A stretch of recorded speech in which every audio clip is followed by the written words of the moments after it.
बड़ा उदासीन। एक बार जोरदार ताली बजाकर उनके लिए साधुवाद। मुख्य आयोजक अग्रवाल आकोटा गार्डन गुरु श्री महेश बंसल जी, मुख्य यजमान चंद्रपाल जी अग्रवाल बड़ौदा गुजरात से। एक बार यजमान परिवार के लिए जोरदार ताली बजाकर उनके लिए साधुवाद, जिन्होंने इस पवित्र पावन शिव महापुराण की कथा श्रवण करने का सौभाग्य आप और हम सभी को प्रदान किया है।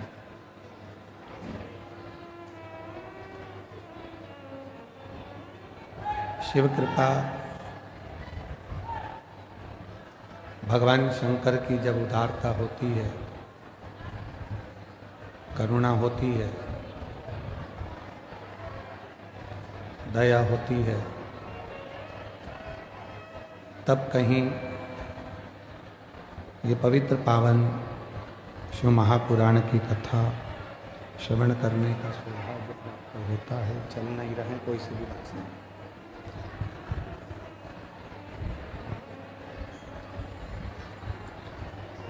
कल कथा में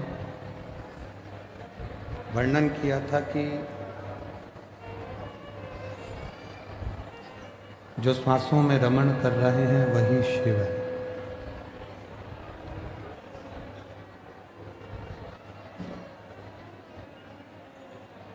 शरीर से जितनी जितनी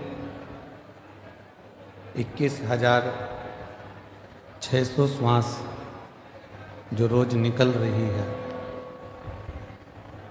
वो 21,600 श्वास में जो श्वास के रूप में प्रतिदिन निकल रही है, आ रहे और जा रहे हैं, वो शिव है, वो शंकर है।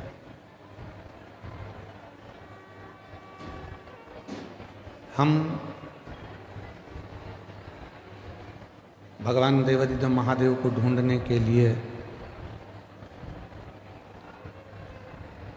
ना जाने कितने कितने कितने कितने तीर्थ,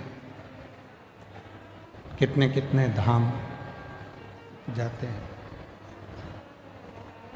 और उनको ढूंढने का प्रयास करते हैं।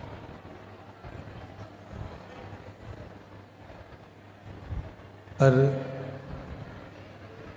शिव महापुराण की कथा कहती है कि शिव को ढूंढने के लिए बहुत दूर हमको जाने की जरूरत नहीं पड़ती। भगवान शंकर को यदि हमें ढूंढना ही है तो एकांत में बैठकर जब हम पंचाक्षर मंत्र नमः शिवाय, षडाक्षर मंत्र ओम नमः शिवाय का जप करते हैं या मुख से श्री शिवाय नमस्तुभ्यम कहते हैं, तो जितनी मौनता में, जितनी शांति में हम शिव को ढूंढने का प्रयास करते हैं, उतनी ही जल्दी शिव हमारी उन श्वासों में से हमको दर्शन जरूर देते हैं।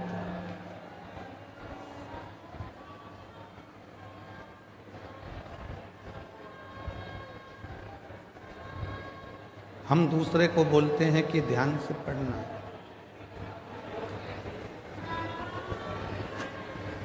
हम दूसरे से बोलते हैं कि ध्यान से पढ़ाई करो, ध्यान से गाड़ी चलाना, ध्यान से काम करना। और ऐसा नहीं है कि केवल एक या दो ही लोग ऐसा बोलते हैं, बहुत सारे लोग।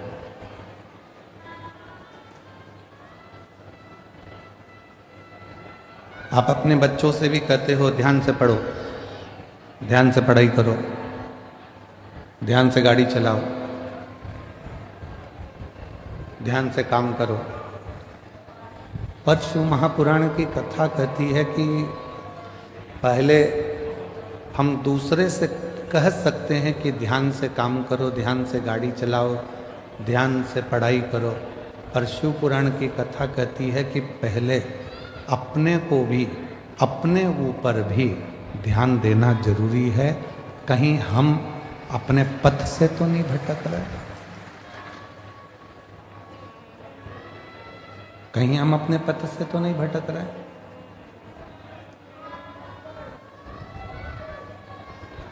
जगत को सुधारने का कार्य करते हैं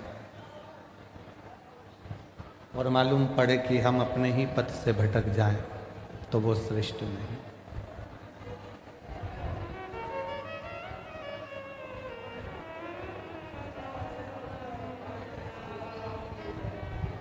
एक बहू सोचती है कि मैं मेरे घर में जाऊंगी ससुराल में तो मैं मेरे ससुराल को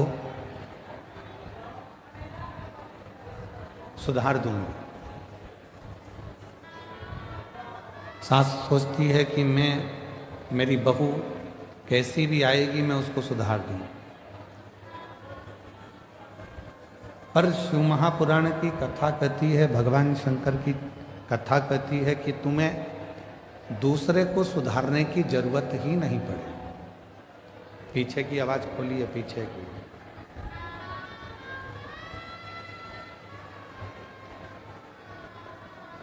शिव महापुराण की कथा कहती है कि आपको दूसरे को सुधारने की जरूरत ही नहीं पड़े।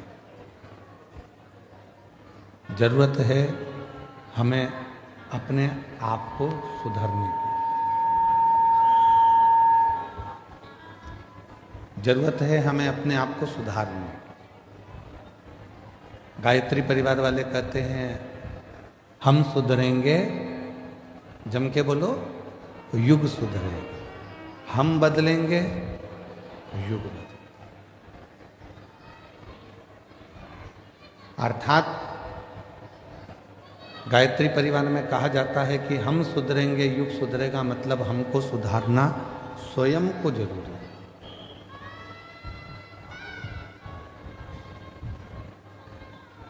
कई माताएं अपने अपनी बहुओं से कहती हैं कि शिव जी के मंदिर जाया करो, शंकर जी के मंदिर जाया करो। कोई बेटे से कहती हैं बेटा मंदिर जाया करो, कोई पति से कहती हैं कि आप मंदिर जाया करो। पर मेरा निवेदन इस व्यासपीठ से शिव महापुराण की कथा के माध्यम से है कि पहले हम दूसरे को मंदिर जाने का कहते हैं तो सबसे पहले अपने आप को भी मंदिर जाना प्रारंभ करना पड़ेगा। और जिस दिन हमने स्वयं मंदिर जाना प्रारंभ कर दिया, हमने जिस दिन स्वयं मंदिर में एक लोटा जल चढ़ाना शिव जी को प्रारंभ कर दिया, उस दिन धीरे धीरे धीरे धीरे हमारे घर के बच्चे, हमारे घर की बहुएं, हमारे घर के बेटे अपने आप उसी पथ पर चलने लगे।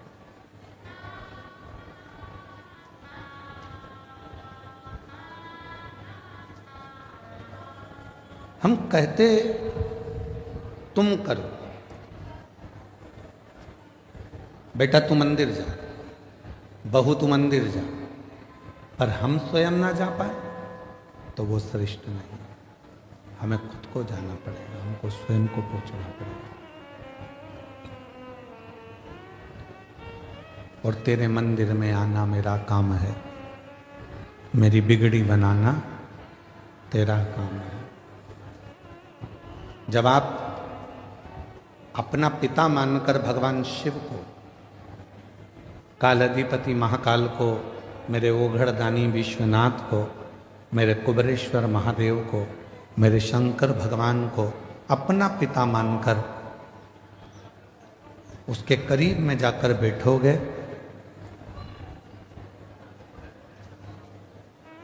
तो निश्चित है वो आपके मन की बात को सुनेगा। किसी ने कहा कि भगवान की क्या पत्थर की मूर्ति भी व्यक्ति की बातों को सुनती है?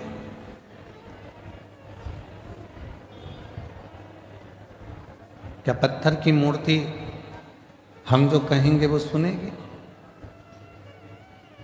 क्या वृक्ष हमारी बातों को सुनते हैं? क्या पशु पक्षी हमारी बातों को सुनते हैं? क्यों नहीं? एक घर की स्त्री, घर की नारी जब तुलसी जी में जल चढ़ाती है और प्रसन्न चित्त होकर जल चढ़ाती है तो तुलसी के पत्ते भी प्रसन्नता का भाव दर्शाते हैं। पीपल के वृक्ष में भी आप अगर प्रसन्न होकर जल चढ़ाते हो तो पीपल का वृक्ष भी प्रसन्नता देता। बट वृक्ष में आप प्रसन्न होकर जल चढ़ाते हो तो बट वृक्ष भी प्रसन्नता का भाव देता। बेलपत्री का छोटा सा पौधा है, उसमें आप प्रसन्न होकर जल चढ़ाइए तो वह बेलपत्र भी प्रसन्नता का भाव देता।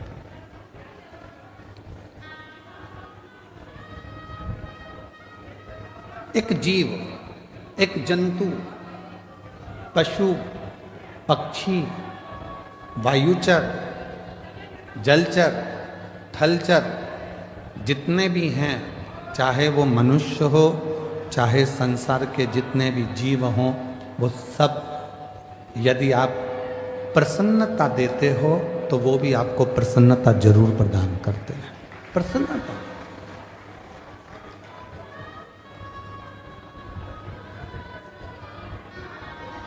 महापुराण की कथा तो पहले भी एक बार कहा था, यदि किसी की तबीयत खराब है तो उससे दिन में कम से कम 2 बार मिलो। कितनी बार मिलो? जम के बोलो।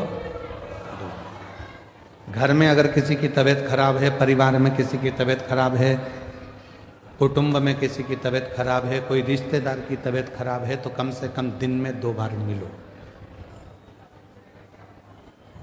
क्यों मिलो? तुम्हारे जाकर खड़े होने से, मिलने से उसके परिवार में और उसको हिम्मत आ जाती है उस बीमारी से लड़ने की।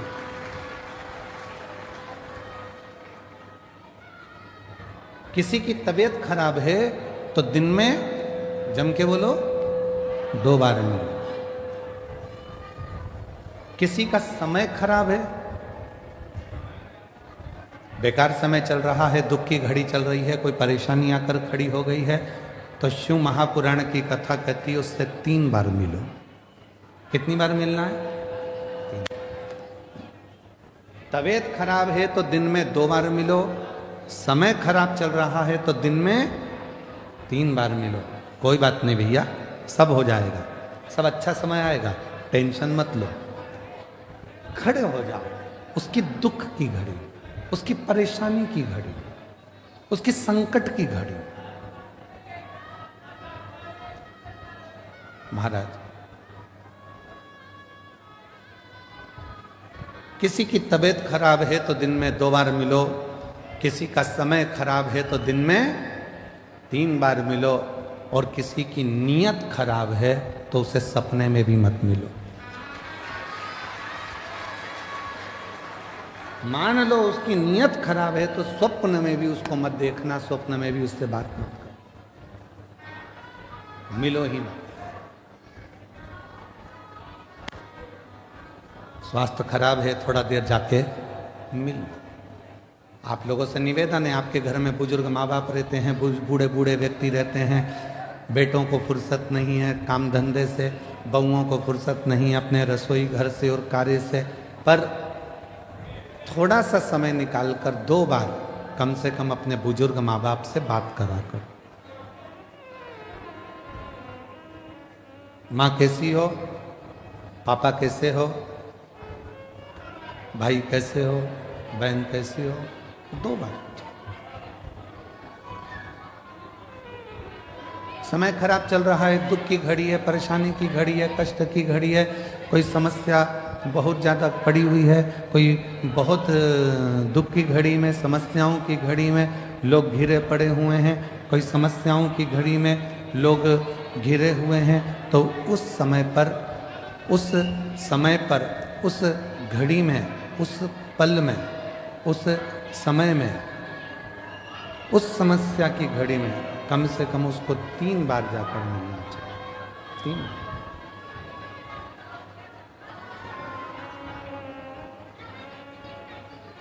उस समस्या की घड़ी में, उस दुख की घड़ी में, उस परेशानी की घड़ी में कम से कम 3 बार जाकर खड़े हो।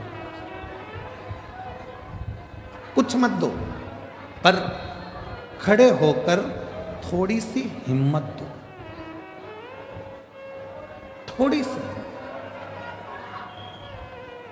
कुछ नहीं दे सकते मत दो, पर थोड़ी हिम्मत दो। क्यों क्यों चिंता करना, क्यों टेंशन लेना, क्यों दुखी हो।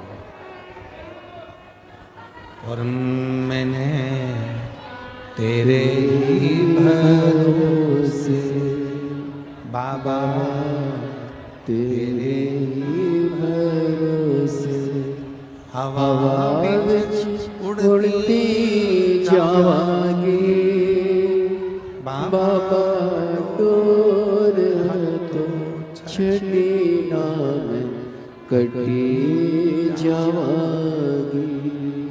भोले मैं तेरी पतंग, शंभू मैं तेरी पतंग, हवा विच उड़ती जावांगी बाबा, डोर तो छड़ी नाम कटी जावांगी।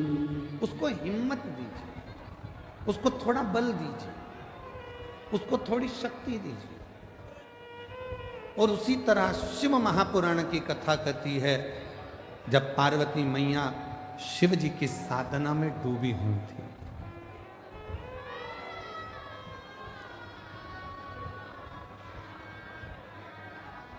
जब भगवान शंकर की साधना में पार्वती मैया डूबी हुई,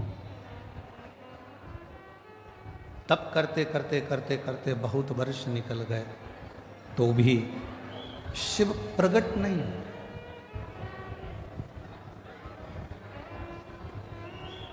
तो भी भगवान शंकर प्रकट नहीं हुए।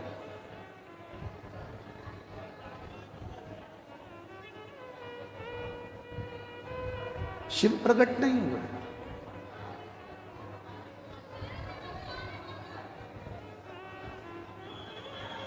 मां पार्वती जी थोड़ी सी हिम्मत हार गई। कब? जब उन्होंने सूखे पत्तों का सेवन किया, नासिका के एक ही छिद्र से श्वास लेती हैं और इसी छिद्र से श्वास छोड़ देती हैं। तब थोड़ी सी हिम्मत मां जगतजननी जगदम्बा मां पार्वती जी हारी। कई माताएं व्रत करती हैं, साधना करती हैं, उपास करती हैं, नियम ले लेती हैं, कोई व्रत धारण कर लेती हैं और उनको लगता है कि मैं व्रत कर रही हूं। जब आप लोग हिम्मत हारने लगते हो, तो जिसका तुम व्रत कर रहे हो, जिसकी तुम साधना कर रहे हो, जिसका तुम तप कर रहे हो, वो देवता तुम्हें हिम्मत देने के लिए तुम्हारे मन के अंदर आकर विराजमान हो जाता है।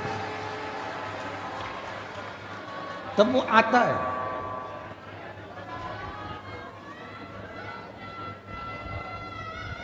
पार्वती मैया जब हिम्मत हारी, तो भगवान देवाधिदेव महादेव मां जगतजननी जगदम्बा पार्वती के सामने प्रकट।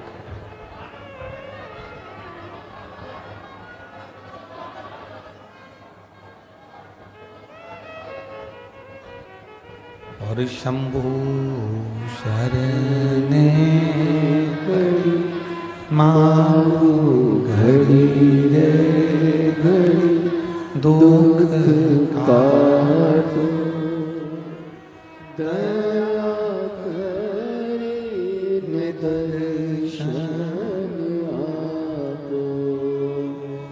शंभु शरणे पड़ी मांगू घड़ी रे घड़ी, दुख काटो दया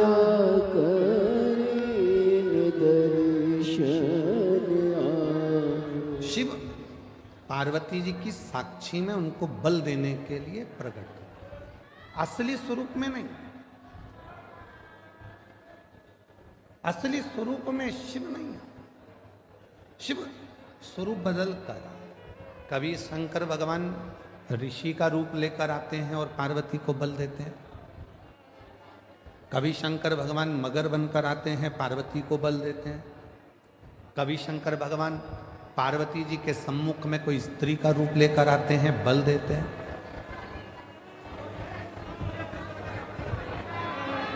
आप में से कई माताएं कहती हैं, कई जीजी कहती हैं, कई जीजा कहते हैं, कई बेटियां कहती हैं, कई बेटा कहते हैं, कई बुजुर्ग माँ बाप कहते हैं कि हम जब हिम्मत हारते हैं तो भगवान हमको हिम्मत देने क्यों नहीं आता।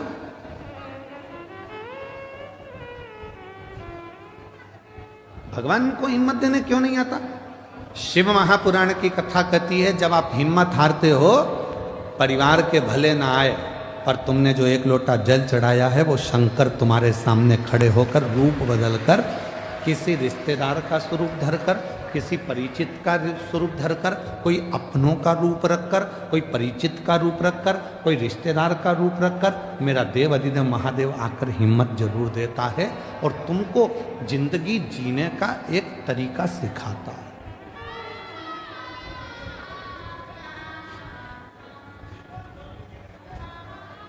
ऐसा नहीं कि संसार में जो जन्मे हैं उनको मौका नहीं मिलता, सबको देता है। एक पशु है, मेरा देवाधिदेव महादेव उसको भी आगे बढ़ने का मौका देता है। एक पक्षी है, मेरा महादेव उसको भी आगे बढ़ने का मौका देता है। एक जीव जंतु है, मेरा महादेव उसको भी आगे बढ़ने का मौका देता है। और एक सांसारिक मनुष्य है, उसको भी आगे बढ़ने का मौका मेरा देवाधिदेव महादेव देता है। ऐसा नहीं है कि मेरे शिव जी मौका नहीं देते।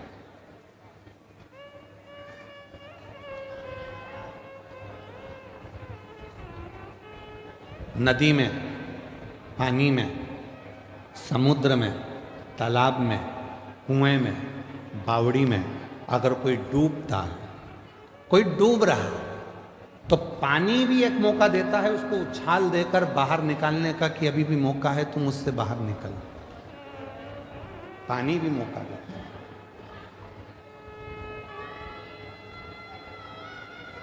वो परमात्मा हर जगह मौका देने के लिए तैयार बैठा है। संसार के बेटा बेटी कहते हैं, नवयुवक बच्चे कहते हैं, हम पढ़ पढ़ के थक गए, एग्जाम दे दे कर थक गए, हम कंपटीशन एग्जाम में बैठ बैठ कर थक गए, पर हमारा सिलेक्शन ही नहीं हो रहा। ऐसा नहीं है, तुम देते रहो, मेहनत करते रहो, अपनी पढ़ाई को 4 गुना बढ़ाओ, अपनी विद्वत्ता को 4 गुना बढ़ाओ, अपनी रात दिन एक कर दो, और आखिरी में शंकर भगवान पर शहद लगाकर एक बेलपत्री समर्पित कर कर फिर परीक्षा में जाकर बैठिए, बाबा आपको सफलता जरूर देंगे, आपको सफलता मिलेगी। ऐसा कोई संसार में जन्मा नहीं जिसको परमात्मा ने आगे बढ़ने के लिए मौका नहीं दिया। उड़ने का मौका तो परमात्मा देते ही हैं। और अगर आप लोगों ने देखा हो, हम तो बड़ौदा में नहीं रहते, हम गुजरात में नहीं रहते, हम तो मध्य प्रदेश में रहते हैं, पर हमने वहाँ देखा है। आप लोगों ने यहाँ पर देखा है कि नहीं देखा मालूम नहीं। बारिश में एक होती है चींटी, एक होता है चीटा। बोलो बोलो, देखा है कि नहीं देखा? समय एक ऐसा आता है कि भगवान वो चींटी को भी पर दे देता है और चीटे को भी पर देता है कि उड़ ले, तू भी उन्नति की ओर बढ़ ले, तू भी आ। अब जरा विचार करिएगा कि वो परमात्मा जब चींटी को पर दे सकता है, वो परमात्मा जब चीटे को पर दे सकता है, पर उस चीटे और चींटी में भी कोई कोई चींटी चीटे ऐसे रहते हैं, पर मिलने के बाद भी वो उड़ते ही नहीं हैं, वो आगे बढ़ते ही नहीं हैं। संसार में ऐसे लोग भी हैं कि उनको मौका मिलता है तो भी उस मौके का वो फायदा ना उठाकर वहीं की वहीं पड़े रहते हैं और आगे बढ़ नहीं। उसने चींटी को भी पर दिया, उसने चीटे को भी पर दिया कि तू बढ़ ले, आगे बढ़ ले। ये 7 दिन की शिव महापुराण की कथा हो रही है। आज कथा का 6ठा दिन है, आज कथा की शिवरात्रि है। कल कथा सुबह 8 बजे से 11 बजे तक ये बड़ौदा नगर के इस ग्राउंड में हो जाएगी। टीवी पर वही 2 बजे से 5 बजे तक आ जाएगी। 7 दिन दिए परमात्मा ने, मौका दिया परमात्मा ने कि मैंने तुझे पर दिए हैं, अभी भी अगर तू विपदाओं में घिरा है, दुख में घिरा है, तकलीफों में घिरा है, कष्ट में घिरा है, परेशानियों में घिरा है, तो तेरे बड़ौदा नगर में भोलानाथ डमरू लेकर आया है और तू डमरू के नाद को, डमरू के शब्द को श्रवण, वो मौका दे रहा है। उसके बाद भी अगर हम श्रवण ही ना करें, धारण ही ना करें, तो वो जीवन बेकार। इसको कहते हैं शिव महापुराण ज्ञान यज्ञ। कौन सा यज्ञ है ये? जम के बोलो जरा। शिव महापुराण ज्ञान यज्ञ। क्योंकि सारे यज्ञों में सबसे बड़ा यज्ञ होता है ज्ञान का यज्ञ।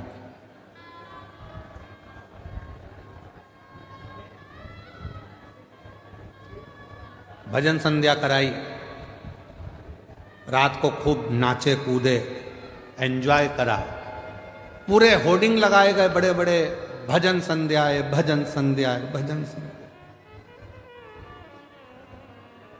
चौकी बिठाई, आज चौकी है, आज भजन संध्या है, पूरी रात लोगों ने एंजॉय करा। ठीक है, भजनों में नाचे आप, ठीक है, पर ज्ञान क्या लिया? ज्ञान क्या प्राप्त किया? बड़े बड़े यज्ञ हुए, उसमें आहुतियां छूटी, बैठने वाले बैठे, खर्च करने वालों ने खर्च भी किया, बहुत बड़े बड़े बड़े यज्ञ हुए, पर उससे हमने ज्ञान क्या लिया?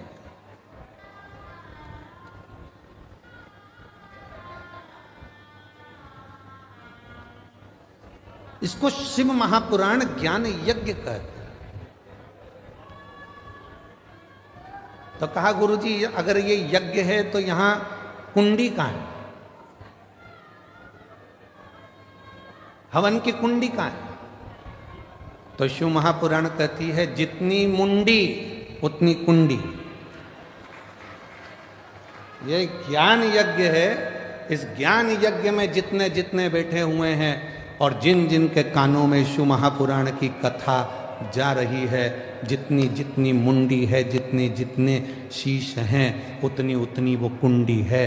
ये ज्ञान उसकी बुद्धि में, उसके श्रवण शक्ति में जा रहा है, वो नेत्रों से दर्शन कर रहा है, हृदय में उतार रहा है, और एक ना एक दिन जो उसने ज्ञान लिया है उसकी जिंदगी में अगर उसने उतार लिया तो वो संकट से बचेगा और एक दिन मेरा भोले बाबा उसकी झोली खुशियों से भरेगा। ये वो यज्ञ है।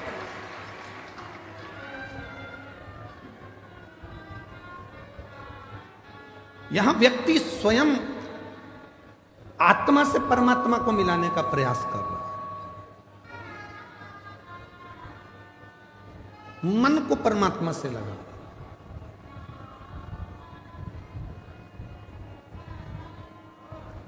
कभी किसी महाराज जी ने अपने प्रवचन में नहीं कहा कि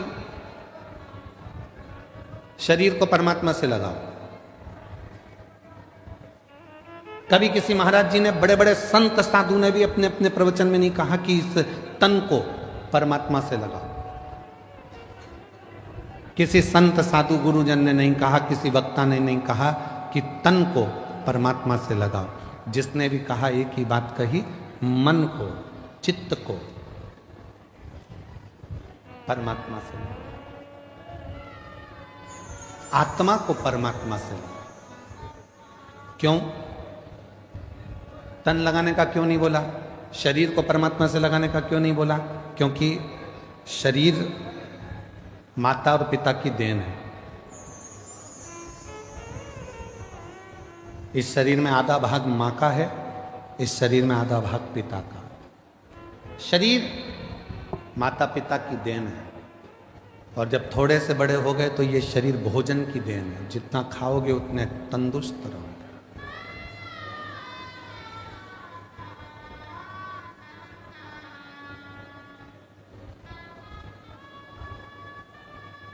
घर, जमीन, जायदाद, पैसा, धेला, शरीर, ये सब दूसरों की देन है, दूसरों। पर उस देव अधिदेव महादेव मेरे शंकर भगवान की देन क्या है?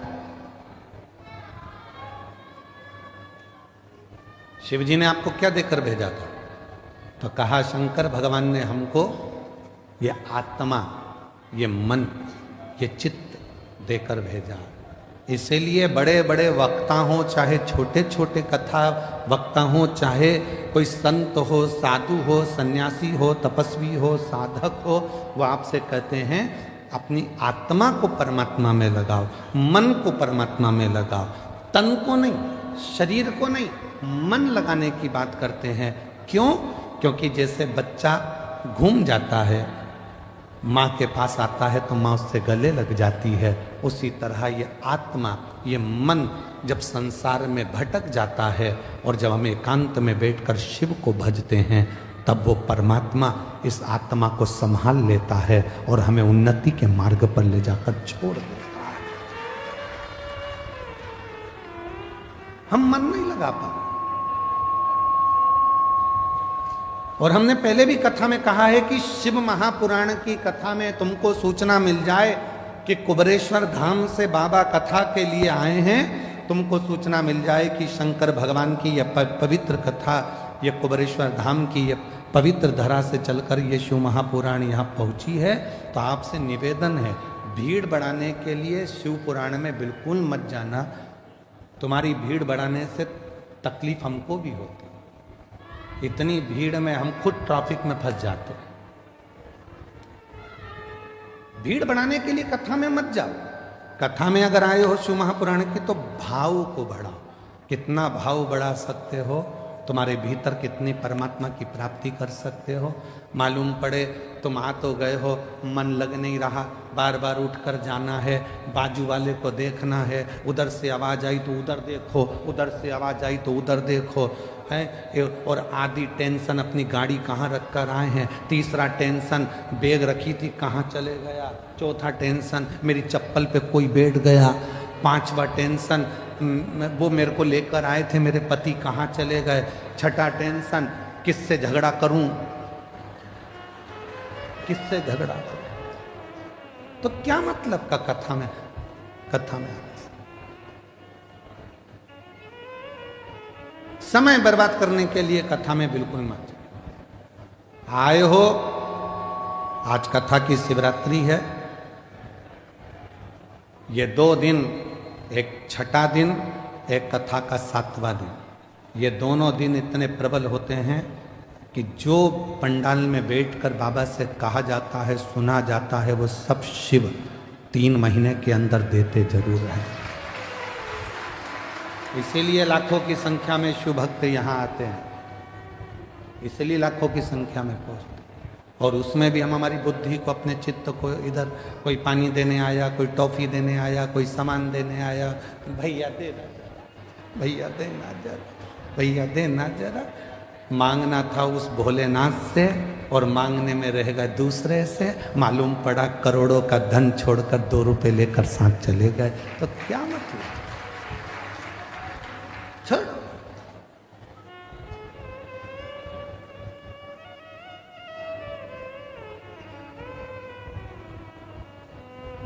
7 दिन की कथा में जितनी चिल्ला चोट नहीं होती उतनी पीछे के 2 दिन में होती है। क्यों? क्योंकि भगवान भी चाहता है अगर अच्छे से कथा सुन लेगी तो मुझे देना पड़ेगा, इसलिए इसको थोड़ा थोड़ा डिस्टर्ब करो, इसको थोड़ा परेशान करो। ये कथा नहीं सुन पाए, कथा नहीं सुन पाएगी तो मुझे देना नहीं पड़ेगा, इसका मन नहीं लगेगा तो मुझे देना नहीं पड़ेगा, मन लग गया तो फिर तो मुझे देना पड़ेगा। इसलिए 2 दिन तुम्हें समझदारी रखना है। चिल्लाने वाले चिल्लाएंगे, तुम्हें समझदारी रखना है। कोई तुम्हारे पास से बार बार उठ के जाए तो सिर पे पल्लू लेके पांव पड़ ले, तेरे हाथ जोड़ो, बैठ नीचे बैठ। कहां बार बार जा रहा है? तुझमें नारद घुस गया क्या? नारद भरा गया क्या? बार बार जा रहा है, फिर आ रहा है, फिर जा रहा है, फिर आ रहा है, बैठ जा। बहुत सावधानी की जरूरत।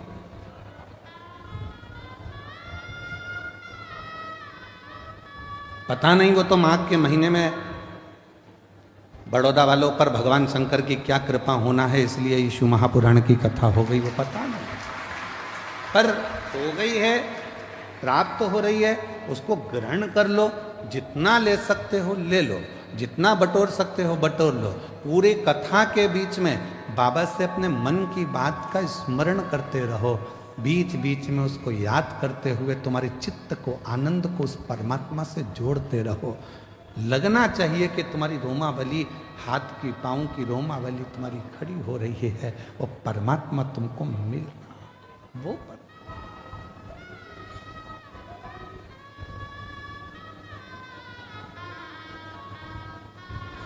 भाव की मूलता रखी, भीड़ की नहीं। पार्वती मैया तप में लगी हैं, जहां पर वो थोड़ी सी भी डाउन होती हैं, थोड़ी सी उनको लगता है कि शिव नहीं मिलेंगे क्या, शंकर नहीं मिलेंगे क्या, तब भोले बाबा किसी ना किसी का रूप रख